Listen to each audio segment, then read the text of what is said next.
Olá! Na aula de hoje, nós vamos dar seguimento ao conteúdo dos conceitos de modelo atômico. Na aula passada, nós vimos o modelo atômico de Dalton e o modelo atômico de Thomson. Hoje, nós vamos conhecer o modelo atômico de Rutherford. No final do século XIX, foram identificados elementos radioativos pelo casal de pesquisadores Marie Slovaca-Curie e Pierre Curie. A partir da descoberta deles sobre os elementos radioativos, o Rutherford começou uma pesquisa a partir de uma das partículas emitidas no elemento radioativo, que era chamada de partícula alfa, e ele foi utilizando um experimento que buscava estudar a estrutura dos átomos. O Rutherford observou que existiam diferentes tipos de radiação. O primeiro tipo tinha uma carga elétrica positiva, pois era atraído por polos negativos. Outra forma de radiação tinha o poder de penetração maior que o primeiro tipo e apresentava características negativas, e tinha ainda um terceiro tipo de radiação que ele observou ter um poder de penetração ainda maior e que não era atraído nem por polos positivos nem por polos negativos. E essas radiações ele chamou de alfa, beta e gama, respectivamente. E ao estudar os raios alfa, os raios que ele considerou positivo por ser atraído por polo negativo, o Rutherford realizou o seguinte experimento. Ele condicionou o elemento rádio, que é um elemento radioativo, em uma pequena caixa de chumbo com apenas um orifício pelo qual a radiação alfa poderia ser emitida, como um feixe que era então direcionado a uma fina folha de ouro.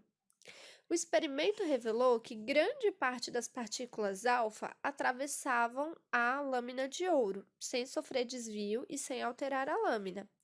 Uma quantidade mais pequena de partícula não atravessava a folha, batia e voltava. Além disso, algumas partículas sofriam desvios ao passar pela lâmina. Então, esse é o exemplo, do experimento realizado por ele, onde tem à esquerda a gente vai ter a representação do experimento e à direita foi a explicação por ele dada para a trajetória das partículas na folha de ouro. Então, a maioria passa pelo espaço vazio, mas algumas se aproximam muito do núcleo e são repelidas. Como a maioria das partículas atravessava a lâmina de ouro sem sofrer desvio, o Rutherford concluiu que a maior parte do átomo deveria ser vazia, e nessa região, que ele denominou eletrosfera, estariam localizados o que ele chamou de elétrons, que são as partículas negativas. Além disso, como um pequeno número de partículas voltava, o átomo deveria ter uma pequena região maciça, que ele chamou de núcleo, onde estaria concentrada a massa do átomo. Novamente, nós vamos aprender o conceito de massa mais para frente. Por repelir as partículas positivas, ele concluiu que o núcleo, além de pequeno, tinha carga positiva, ok? Dessa forma, Rutherford propôs, lá em 1911, um modelo segundo o qual quase toda a massa do átomo é concentrada em um núcleo positivo e os elétrons orbitam o núcleo na eletrosfera. E o modelo atômico dado por Dalton, e Thomson, do átomo maciço, sem espaços, ele foi superado. Já sabiam que o átomo ele podia ser dividido em outras pequenas partículas, Hoje a gente sabe que é o elétron, o próton e o nêutron, e que existe uma órbita em volta do núcleo, onde ficam os elétrons. Esse é o modelo, então, desenhado por Rutherford. Então, tinha a representação da bolinha vermelha, é o núcleo, que é a carga positiva do átomo, e essas bolinhas coloridas em volta seriam os elétrons, orbitando ao redor do núcleo. Aí, em 1913, o modelo do Rutherford foi aprimorado pelo Niels Bohr, passando então a ser conhecido como o modelo atômico de Rutherford-Bohr. Por quê? Ele usou o conhecimento da mecânica quântica e chegou à conclusão que os elétrons eles não estavam só orbitando de maneira aleatória em volta do núcleo. Eles tinham diferentes camadas de energia. Então, tinha a região específica onde aquele grupo de elétrons iam ficar em volta do núcleo.